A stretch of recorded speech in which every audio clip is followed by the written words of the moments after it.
communists were much more totalitarian than the Nazis.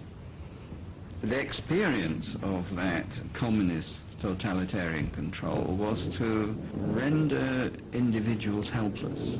Every aspect of their life was surveyed, supervised, directed.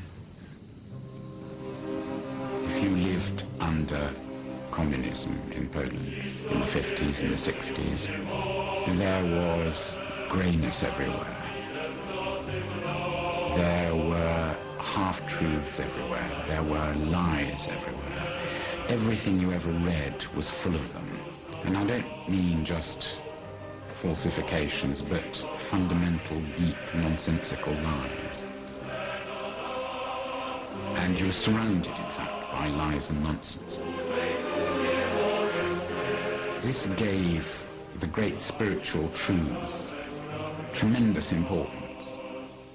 It meant that you did grasp at the unchanging and the real and the most fundamental messages in religion.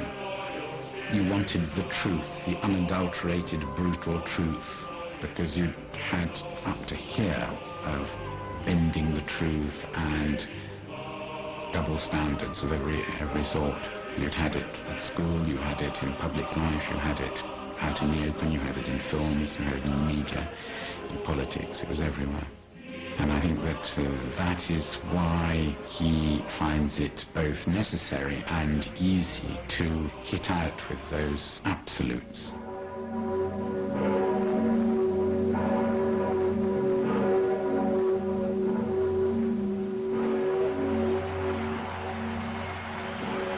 When he became Pope, John Paul's first words for his countrymen were absolute and uncompromising. "Be not afraid," he said. And a year later, he returned to Poland like a conqueror. Huge crowds pushed communist police to the side as the Pope made his triumphal progress through the streets of Warsaw. The Pope's first visit to Poland after he had become pontiff was an extraordinary historical event in Polish history.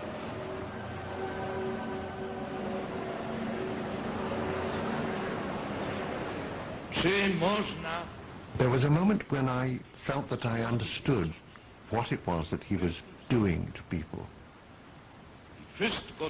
Something was happening in the sense of a current was running between him and the crowd. And it wasn't just that he was saying, "I know that Poland is occupied by an alien power. I know that you want to be free. I want you to be free." It wasn't just that. I saw that what he was doing was he was holding up a mirror to each individual person. Each person got the impression the Pope was really speaking to them, that he was exclusively available for them. And now you're dealing with a society here which had been through 30 years of anonymity, 30 years of being a mass in which their individuality had really been discarded. They didn't matter to anybody as persons. And the result, of course, was overwhelming because people felt, he knows that I am me. For the first time, I'm hearing a public voice speaking my language, saying that I exist. In a way, it is the language of human rights. It's to say each individual is irreplaceable.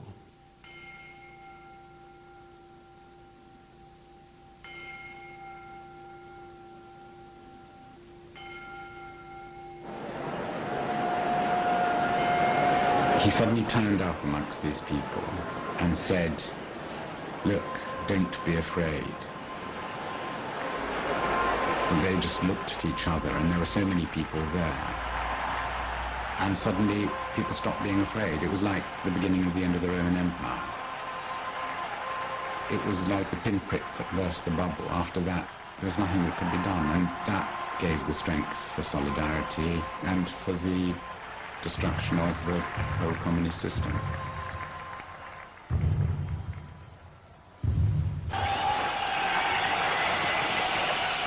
Solidarity blossomed after that first trip. The Poles had felt themselves as a national unit, and they knew that they now had power. And when the Pope left, the priests and bishops who could now imitate him knew how to continue organizing them. We saw the remarkable incidents of labor unions and workers starting to strike and protest against the communist regime. It also became clear to me, from my own news sources, that the Vatican was suddenly taking a forward position in this, and an aggressive position, whereby the Church was using its very considerable financial resources to back and fund solidarity. I found that the Church was, in fact, doing this, had established a very elaborate system of raising funds and channeling them and diverting them and moving them around to bring them ultimately to Poland. And the result of this was suddenly the Solidarity movement had financial power, its people were able to strike and protest. Tak załatwiony, jak sobie wszyscy życzyliśmy. The Pope left no doubt whatsoever that he was personally challenging the communist system and doing what the communists had long feared, and that was using the enormous moral and, dare we say, financial authority of the Vatican to attack the communists at one of their weakest and most vulnerable points. The season of joy and freedom did not last.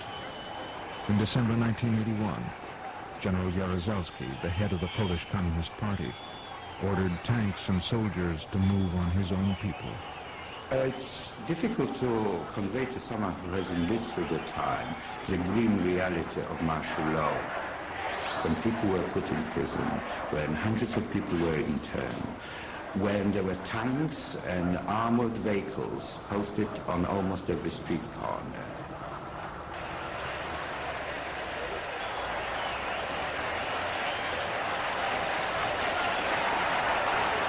In 1983, the Pope returned to Poland during this charged, dangerous time. He had come to reassure his countrymen and to confront the government. So we're all looking very closely when Jaruzelski and the Pope come out for their first public formal meeting. And the camera pans down and we realize that Jaruzelski's standing there, his knees are trembling. And we all searched for explanations.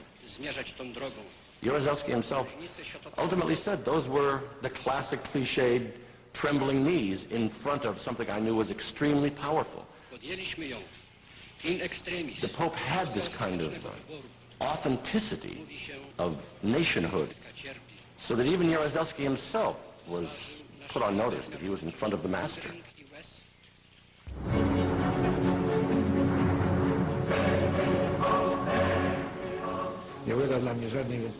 I have absolutely no doubt in my mind that this pontificate was responsible for the downfall of communist rule worldwide. Because Poland in a way set the pace. It was the little stone that started the avalanche. It had taken decades, but the lonely seminarian had finally answered Stalin's question. The Pope's battalions were human and of the spirit, but they were legion.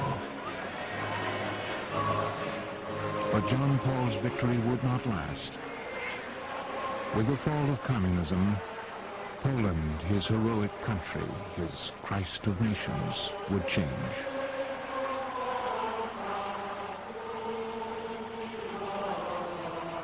And soon the Pope would come to feel betrayed.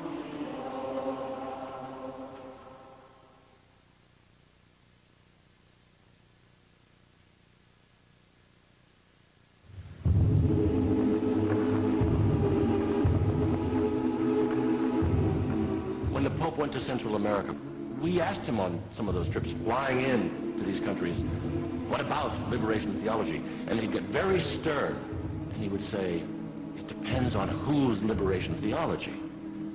If we're talking about the liberation theology of Christ, not Marx, I'm very much for it. In Poland, the Pope fought communism with clarity and grace, but in Latin America, he stumbled. In the 1980s, the region was gripped by violent civil wars between despotic right-wing regimes and Marxist revolutionaries. Many Catholic priests caught up in the political struggle were apostles of a new liberation theology. The Pope's repression of their movement revealed a rigid side of his character in this lush tropical landscape.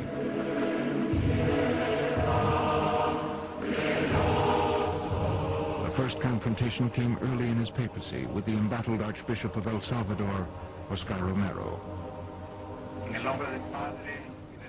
Romero was sympathetic to the liberation theologians, who claimed that for too long the Catholic Church had aligned itself with the rich and the powerful. They believed the Church's real place was with the poor, and its most important mission was to bring about social change. The conditions that existed most egregiously in Central America made it impossible for a person to be a Christian or even completely a human being. People were being denied their humanity, hence they were being denied their capacity for experiencing a God. Monsignor Romero acknowledged the injustice of poverty openly. He condemned institutional violence openly. Monsignor Romero said, the person you're killing is your brother. You do not need to obey an order that is contrary to the commandments of God. Refuse. Lay down your arms. You don't have to do this. I beg you, I beseech you, I order you, stop the repression. The reports that went back to Rome about Romero were that he was too influenced by the revolutionary movement, and there was danger that this country could become communist or Marxist, and if he wasn't stopped, that it would be a total disaster for the church.